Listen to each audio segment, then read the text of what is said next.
Hey guys, it's Carnivore Kip, and as I've had a chance to reflect on the comments of my last video where I discussed 3 reasons that I quit making carnivore videos temporarily,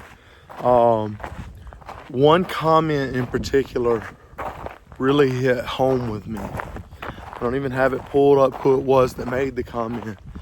They said that basically what it sounded like was that I was self-sabotaging myself. And so I look up self-sabotaging, and dude, it hit the nail on the head. It explained what I was doing to myself perfectly, because I talked about in my third point in that video, I talked about how I went off plan, and then I felt so down on myself and so guilty. I was like, I might as well stay off plan. I might as well not go on any walks. I might as well just this, that, and other, and playing a mind game with myself and just being like, you've messed up now. I want to know, has that ever happened to any of y'all? Have you fell off your carnivore plan? Have you felt like, man, I should just give up? I should just throw in the towel? Even this very walk that I'm on today, my body didn't want to go on this walk because I've only been back on plan for like a week, and my body's like, you can wait and walk. You don't have to. So it's also accountability for me. But, my mind will play games with me and be like, just hang out on the couch today. As long as you eat good, just as long as you eat carnivore, just why go on that walk? Your leg's going to be tired afterwards. Your body's going to be tired. Why use that energy? But in all reality, when I get up and when I go on these walks, after the fact, I feel better. I feel better than I did before I went on a walk.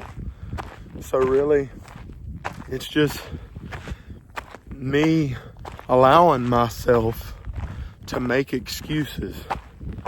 Someone bought me a shirt. I'm not wearing it today, but they bought me a shirt recently that talked about no excuses.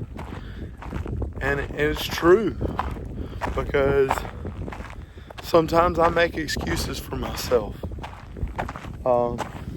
When I fail, I make all these little reasons in my head why I shouldn't get back up.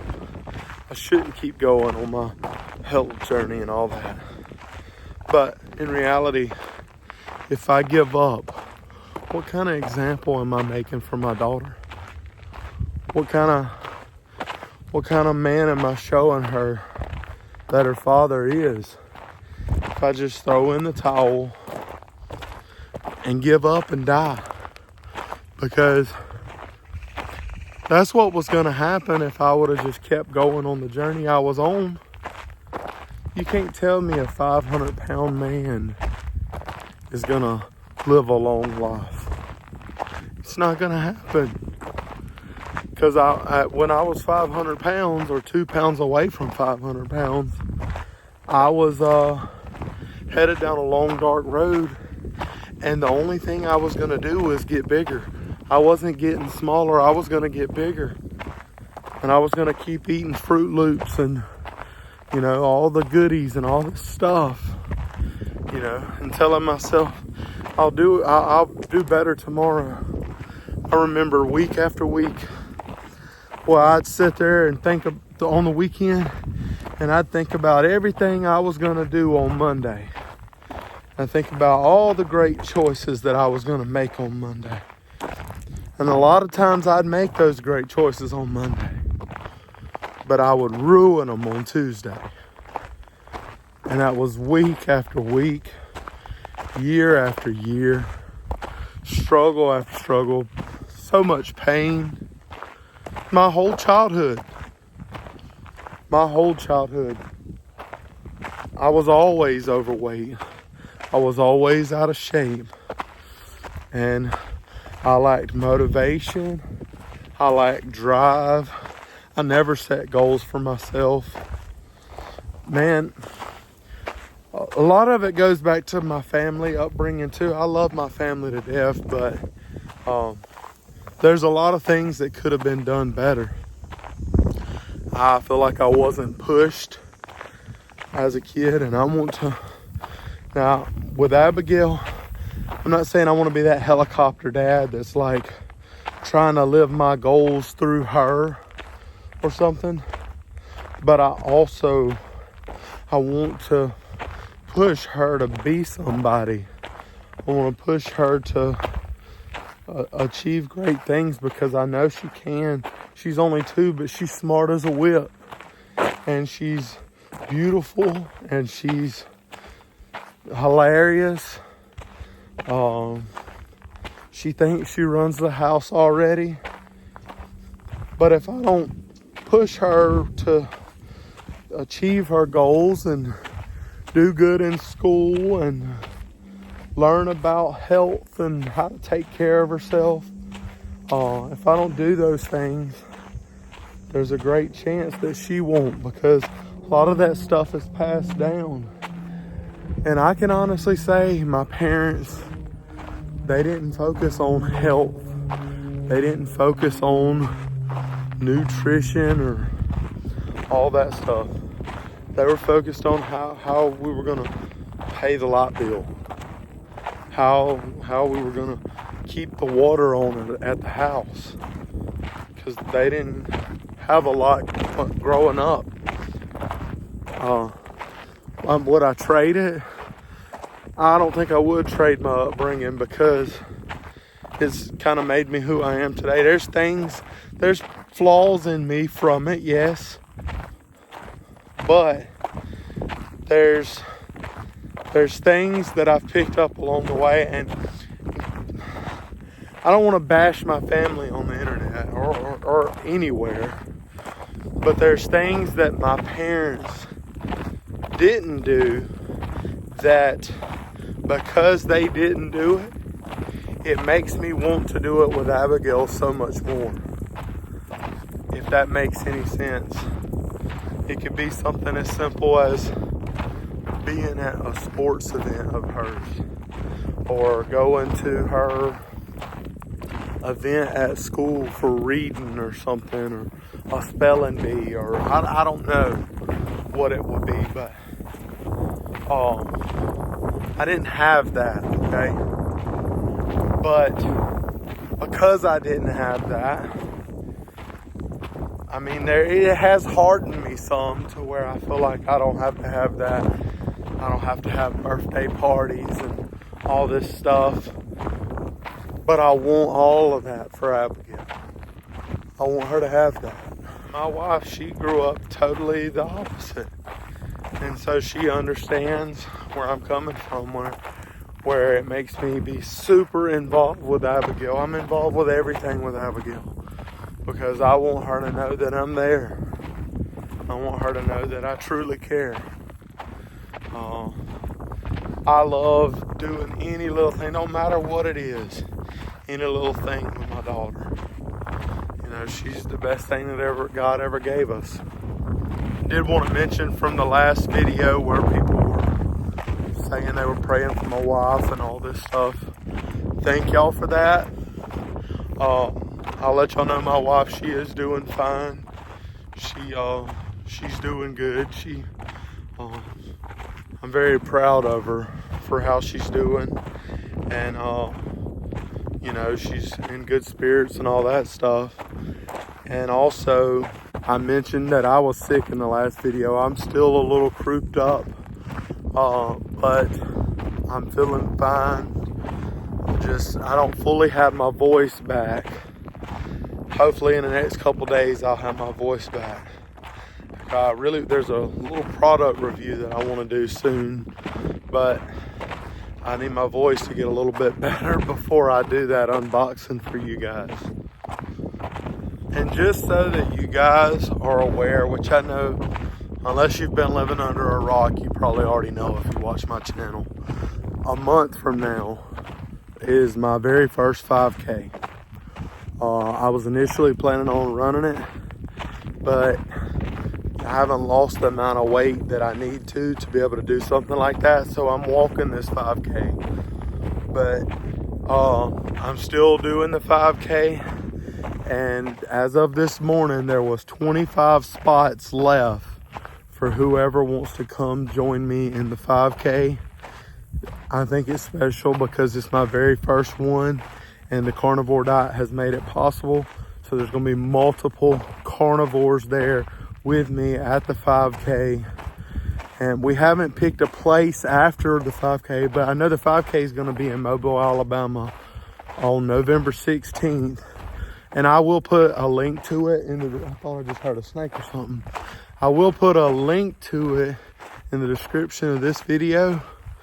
But guys, you're going to want to come to that 5K because we're going to hang out afterwards and eat lunch. We haven't picked the location, but we're going to hang out and eat lunch and, I don't know, talk about our own health journeys and all that stuff. It's a time of connecting and, you know, just bonding together and talking about how great Carnivore has been for us. So you still have a little over a month. If you want to come, it's going to be in Mobile, Alabama. Check out the description of this video if you want to join me in my very first 5K. So as I keep walking and thinking about self-sabotaging, I want any of you guys that have done that to drop comments on things you've done to prevent yourself from doing that in the future. And also, if you're someone that's still doing that, I want you to know that you're not alone, because I've done it multiple times and kicked myself whenever I was down and just felt like completely giving up on everything. But I do want you guys to know that you need to forgive yourself. When you make mistakes, you need to let it go. As my daughter Abigail sings Elsa's song all the time on Frozen, let it go. That's what you need to do, is just let it go and move past it. You know, even there's scripture in the Bible that talks about a righteous man falls 7 times and rises up again. That's true. I know that there are people, even in the carnivore space, that talk about never going off plan, never slipping up. And if that's them, that's awesome. That's where I want to get. I want to get to that place. But I haven't found myself there yet. I mean, I was there for 5 months straight. I was stayed on plan. Didn't have a single off-plan meal 5 months straight. But then, wham. You can have the wrong time, wrong moment, and that weakness just eats at you. Oh, just have it. Just have that meal. And you slip up. And thankfully it wasn't total disaster, where last time I put on 50 pounds. The time before that, I gained 80 pounds. This time I gained 16 pounds. And I'm working on losing that 16 pounds now. I've lost most of that already. And, you know, so I have learned each time. But someone else said in the comments that, you know, if you do slip up and even if you didn't want to, if you do slip up and you have that off-plan meal or whatever you want to call it, bounce right back the next day. Bounce right back. Don't wait. Because that's where that self-sabotage comes in. You feel like, there's been times where I've slipped up on a Friday and been like, I might as well just wait and start back Monday, you know. Since it's Friday and all, it's going to be hard to start back on Saturday. So that's playing mind games with yourself and telling yourself that, when all reality, hey, yeah, that slip up, bounce right back. Because the slip up for one meal isn't nearly as bad as the slip up for a whole weekend or a whole week or a whole month. So if you do have that slip up, jump back right back on the horse. Keep going. I'm not on here telling everybody that they should slip up, because I already know there's going to be somebody in the comment section that says he's saying everybody needs to go off plan. No, I'm saying that in a perfect world, nobody should go off plan. But in the real world, people make that mistake. I have done it numerous times. Larry and Cassie just done it. Buddy of mine, ground beef guy, I think he did it recently. There's some people, even carnivore YouTubers, you know, that you haven't seen recently that have been off plan. It's not like I'm the only one that has made that mistake. This is a whole learning experience. For me, learning to do better, to be better. I want to be better each day. So yeah, I'm thankful to be back on plan now. And I've learned so much. I learned through the pain that comes from being off plan. Because buddy, when I am off plan, when I was off plan for almost a week, I started popping Tums again, because I'd get so full on junk food that I needed Tums just to be comfortable.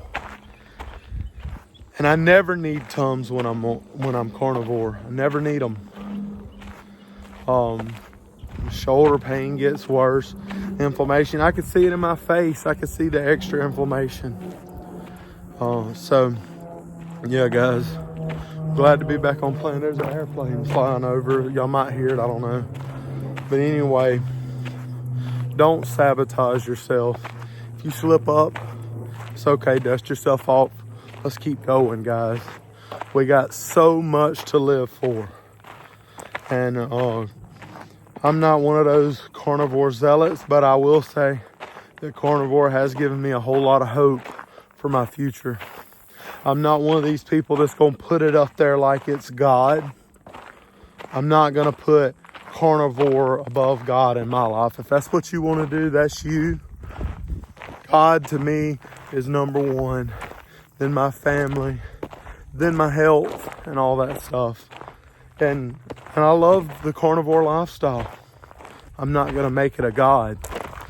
But I appreciate all of y'all. Thank y'all for all that y'all have done for me and my family. Y'all are such a blessing. Let's go. Stay carnivore, guys. Love y'all. God bless.